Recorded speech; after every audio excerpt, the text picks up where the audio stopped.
चेतनोदय तीर्थ प्रणेता मुनिपुंगो निर्यापक श्रवण सुधा सागर जी महाराज के पावन चरणों में पूरी दिगंबर जैन समाज बिलहरी एवं पूरी दिगंबर जैन समाज कटनी की ओर से बारंबार नमोस्तु नमोस्तु नमोस्तु।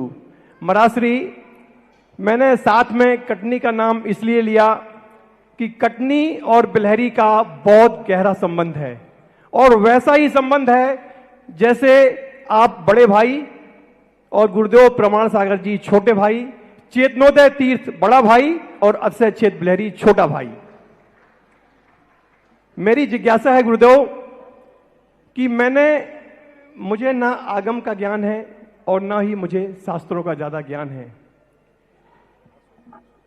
मैंने न भगवान महावीर को देखा, न मैंने भगवान पार्श्वनाथ को देखा, न मैंने भगवान राम को देखा, न मैंने 24 तीर्थंकरों में किसी को नहीं देखा। यदि मैंने देखा है तो वर्तमान के वर्धमान आचार्य गुरुदेव विद्यासागर जी भगवान को देखा है।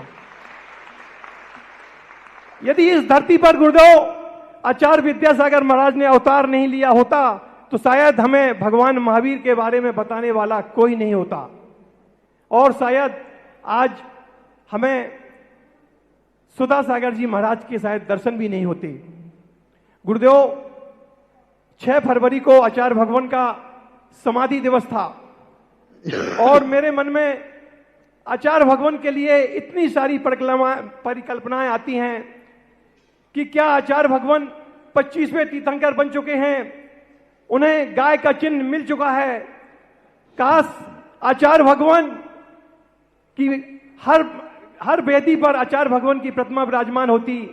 काश चेतनोदय तीर्थ पंच कल्याणक में एक प्रतिमा आचार्य भगवान की भी प्रतिष्ठित होती और हर वेदी पर विराजमान होती। गुरुदेव, मेरी एक जिज्ञासा और है कि ऐसा कौन सा पाप कर्म का उदय है कि आज गांव में, शहरों में हमारे बहुत सारे लाखों की तादाद में बैठे हैं और उनका विवाह नहीं हो रहा है, और वो ऐसा कौन सा पुरुषार्थ करें कि उनका जैन कुल में विवाह हो।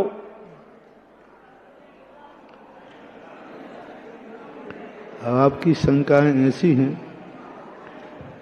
कई बार भावना महत्वपूर्ण नहीं होती है, आगम और गुरु आज्ञा महत्वपूर्ण होती है।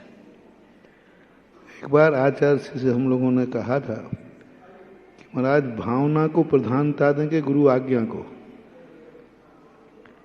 तो उन्हें आचार्य ने कहा गुरु आज्ञा समस्त भावनाओं में श्रेष्ठ है। क्योंकि जब हम लोग आचार्य के पास से, हम लोग तो विहार करने नहीं चाहते थे, भावना तो हम लोगों की रहती थी कि हम आचार्य जी के पास जल्दी पहुंच जाएं और वहीं रहें, पर आचार्य जी की आज्ञा क्या थी? तो हम लोग सोचते थे कि भावना महत्वपूर्ण है कि आज्ञा। तो भावना अलग चीज है, आज्ञा। जिस बात को तुम कह रहे हो, हम आपकी भावना की कद्र करें कि गुरु की आज्ञा का? बोलो, गुरु आज्ञा। हमने खुद पूज्य आचार्य ज्ञान सागर महाराज की मूर्ति विराजमान करने का मन बनाया, मूर्ति बन चुकी, गुरु मंदिर बनाने का भाव आया, पर आचार्य श्री के पास जब समाचार भेजा तो आचार्य जी क्या कर रहे हो? मैंने कि ऐसा ऐसा कर रहा। मैंने कि आचार्य जी क्यों मना करेंगे, वो तो उनके गुरु थे। अपन ने तो ये सोचा कि अपन को डबल आशीर्वाद मिलेगा। आदेश दिया, नहीं, कभी भी ऐसी अंधी भक्ति नहीं करना। साधु की किसी भी तद्रूप मूर्ति नहीं बैठाना, मत नहीं है। तद्रूप मूर्ति नहीं बैठाना, आदेश दिया। वो भी हम कहां बैठा रहे? नसीराबाद में उनके समाधि स्थल पर। वो तो समाधि स्थल ही था। आदेश दिया, मन की महाराज जी सबकी भावना है, और बोले भावना नहीं, आज्ञा। आदेश ये नहीं करना है। स्पष्ट 3 बार का हम लोगों ने फिर भावना व्यक्त की। आदेश नहीं, बिल्कुल नहीं, आगम की आज्ञा नहीं। और आप कल्पना करो, सारी मूर्तियां मुनियों की बैठाल दो, तो सबके कोई ना कोई गुरु होते, फिर कितनी बैठा लोगे? तो कोई है आचार्य शांति सागर की, आचार्य कुंद कुंद भगवान की, बहुत सारे आचार्य जी ने हमें हमसे कहा है। कितने आचार्य हो चुके? बोले हमारे भी तो गुरु थे ज्ञान सागर, तुम्हारे तो दादा गुरु है, हमारे तो गुरु थे, साक्षात गुरु थे। और उन्होंने ये बात का आदेश दिया, तो उन्होंने स्टेचू के संबंध में उन्होंने कहा, स्टेचू होती ना जो पूजा नहीं होती, स्टेचू बैठाल की बात जो है वो बात अलग है, लेकिन मूर्ति नहीं बैठेगी। तुम्हारी जैसे भावना करने वाले मैं सब भावनाएं कर चुका हूं, तुम ही नहीं हो उनके ओरिजिनल चेला हूं मैं, ओरिजिनल, तुम तो डुप्लीकेट हो। आचार्य जी की एक आवाज पर पूज्य आचार्य ज्ञान सागर की प्रतिमाएं मंदिर मंदिर नहीं घर घर में बैठ जाती है। बोलो बैठ सकती थी कि नहीं? बैठ जाते। गुरु को एक आदेश देना था कि ज्ञान सागर महाराज जी की घर घर में बैठा देते, अपन सब बैठा लेते, अपन तो उनकी आज्ञा को सुधारी सर्वज्ञ की आज्ञा मानते थे अपने लिए गुरु महाराज। तो ये भावना का अतिरेक, जब गुरु महाराज ने क्या किया वो ध्यान रखो। गुरु महाराज के भी गुरु थे कि नहीं? और तुम अपने इन गुरु को ज्यादा चाहते हो कि वे अपने गुरु को ज्यादा चाहते थे? ध्यान रखना, घड़ियाल आंसू। हाँ, कसमें वादे प्यार वफा बातें हैं, बातों का क्या? हाँ, सब तुम्हारे डुप्लीकेट प्यार है। हमारे पूज्य आचार्य गुरुदेव का अपने ज्ञान सागर गुरु के प्रति ओरिजिनल प्यार था, ओरिजिनल। और उन्होंने क्या किया ये बताओ अपने गुरु के लिए,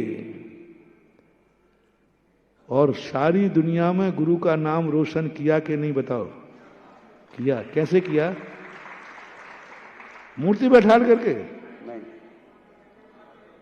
नहीं। हमारे आचार्य विद्यासागर महाराज गुरुदेव कभी अंधे भक्त नहीं थे, वो आगम के ज्ञाता थे, आगम को जानने वाले थे। जानने वाले नहीं, हमारे पूज्य गुरुदेव ही आगम थे। क्या थे? गुरुदेव आगम, वही खुद आगम थे। उनकी बात देखो क्या किया उन्होंने। ऐसे सार्वजनिक प्रश्न करके सारे भारत में तुम माहौल का वो करना चाहते हो। हम ऐसे लोग प्रश्न करते, खतरनाक होते ये लोग। महाराज मना करें तो मैं विरोधियों में आऊं, क्या करोगे आप? अभी मैं मना करूं, अरे भैया आप सुधा सागर तो आचार्य जी के, और मेरे संबंध में तो बाहर से जल्दी चलता है, मालूम ही है।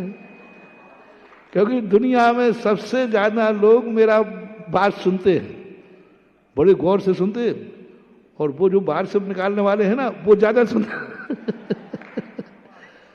और अभी निकालना महाराज जी ने तो ऐसा विरोध किया, महाराज तो विरोधी हैं। तो ऐसी प्रश्न करके तुम समाज को गुमराह करते हो। तुमसे ज्यादा अकल तो मेरे पास है। ये तो मैं चाहता तो पूरे क्षेत्र में तो क्या सारे भारत में, लेकिन मैं भावना की कद्र करूं कि गुरु आज्ञा की। गुरु आज्ञा, मुझे गुरु ने आदेश दिया, मैं गिड़गिड़ाया महाराज के सामने कि नहीं महाराज जी एक एक एक। कहां पे? एक स्पष्ट कहा नहीं। अंत में बोले मेरा आदेश है, आगम विरुद्ध कार्य नहीं करना। अब मेरी हिम्मत है कि मैं आदेश को ठुकरा दूं? नहीं। अपने गुरु ने सब लोगों से मेरा कहना है, अपना गुरु आगम था, अपना गुरु कलिकाल सर्वज्ञ जैसे थे, अपने लिए प्रमाण थे। उन्होंने जो किया है वो अपन को करना है, जो उन्होंने नहीं किया वो अपन को नहीं करना। क्योंकि हमारे गुरु अनाथ नहीं थे, उनके भी कोई गुरु थे। बोलो अपने गुरु अनाथ थे क्या? उनके गुरु थे, और वे गुरु को चाहते थे कि नहीं? चाहते। बहुत सारे भारत में पुजवा दिया। ज्ञान सागर कौन जानता जी? बताओ, तुम जानते थे?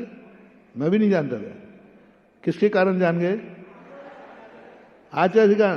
तो उन्होंने किस ढंग से अपने गुरु को सारे जगत में पुजवा दिया, किस चर्या से उनको पुजवा दिया, ये है आगम विरुद्ध भावनाओं को भड़का करके समाज की कार्य करना, ये आचार्य श्री की भक्ति नहीं है, ये आचार्य श्री का अपमान है।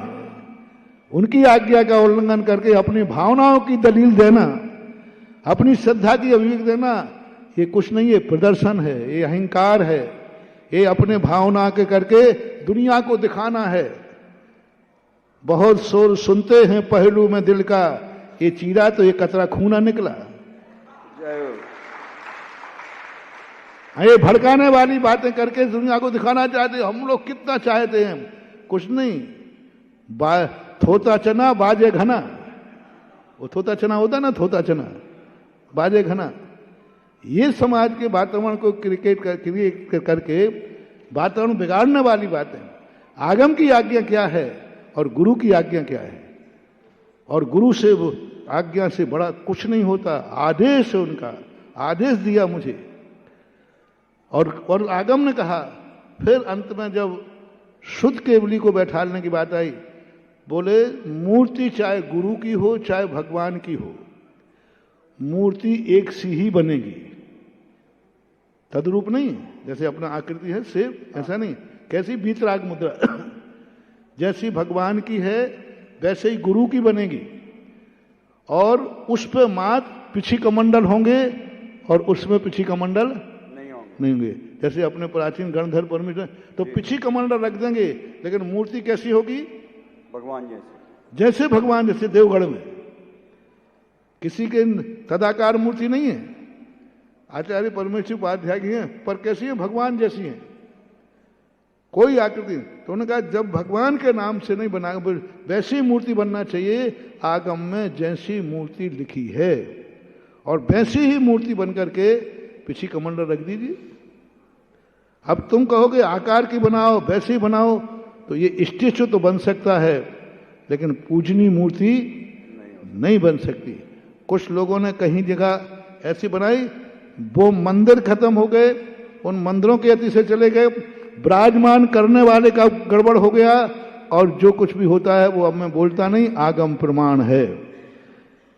पूज्य जिनसेन स्वामी ने देव साध गुरु की मूर्ति कैसी होना चाहिए उसके संबंध में उल्लेख किया है। यदि वैसी मूर्ति प्रतिष्ठित करते हो तो लाभ है, नहीं तो विराजमान करने वाले को हानि है, मंदिर को हानि है, मूर्ति का तो क्या होगा तो होगा। थोड़ा प्रश्न करते समय थोड़ी अकल रखो, कहाँ किस रूप में बोल रहे हो। ऐसे बोल रहे हो जैसे टेक टू ऑर्डर, ऑर्डर चेतनोदय में बैठता तो बोलो क्या होता, आहा तुम्हारे बाप का कमाल जरूर होता। ऐसी बात बोलते हो कि जैसे चेतनोदय। अरे एक तो भावना होती है, एक भावना रूप प्रश्न किया जाता है, यहां तो आदेश रूप बात हो गई कही जा रही है। ऐसी भावनाओं को आगम को पढ़ो, स्वाध्याय करो, और पूज्य गुरुदेव आचार्य विद्यासागर महाराज को समझो। अभी तुम आचार्य श्री को नहीं समझ पाए और दलील दे रहे होगे आचार्य श्री जैसे। आचार्य श्री को समझो, क्या थे वो, साक्षात आगम थे। आगम क्या कहा, साक्षात आगम। और आगम कभी बोलो ना, आगम कभी अन्यथावादी नहीं होता। आगम को जानकार नहीं कह रहा हूं मैं, तो आचार्य श्री को आगम ही मानता था। अब बोलो उस आगम ने क्या कहा, बोलो उस आगम ने क्या किया, बोलो उस आगम ने अपनी जिंदगी में क्या किया, अपने गुरु के प्रति उन्होंने क्या किया। घर घर मंदिर मंदिर में गुरु को भेज सकते थे, लेकिन उन्होंने ऐसा कुछ नहीं किया। इसलिए मैं तो गुरु आज्ञा अभी तक 50 साल लग कितने हो गए, गिनती नहीं है मुझे, भगवान करे मुझे गिनना भी नहीं पड़े। आज तक उनकी आज्ञा का कभी उल्लंघन किया नहीं। भगवान करे भविष्य में भी ऐसी बुद्धि दिन बनी रहे, और वही मेरे लिए प्रमाण है, वही मेरे आगम हैं। मैं तो जब भी कोई कार्य करता हूँ उनको स्मरण में लाता हूँ कि मेरे गुरु की भावना क्या थी, उन्होंने क्या भाव था, क्या आदेश दिया था, क्या मुझे तो उनकी भावनाओं को अनुसार ही अपने जीवन में हमेशा। हमारे योग सागर जी महाराज हैं, वो हमेशा कहा करते हैं, अभी कुंडलपुर में भी कहा, अभी बताते और बार का, कि हमें कुछ नहीं करना है, हमें तो गुरु जो आज्ञा दे गए हैं उसका पालन करना है। योग सागर महाराज जी ने कहा था, मुझे कुछ नहीं करना है, ना मुझे कोई चाहत है, ना मेरी कोई इच्छा है, लेकिन एक भावना जरूर है कि हमें गुरु की भावना को पूरा करना है और गुरु ने जो आज्ञा दी है उसका पालन करना है। ये महाराज योग सागर जी का कहना था, मेरा भी यही कहना है और मेरा कहना है मानो तो आप लोगों को भी मानना चाहिए, यही मानना चाहिए।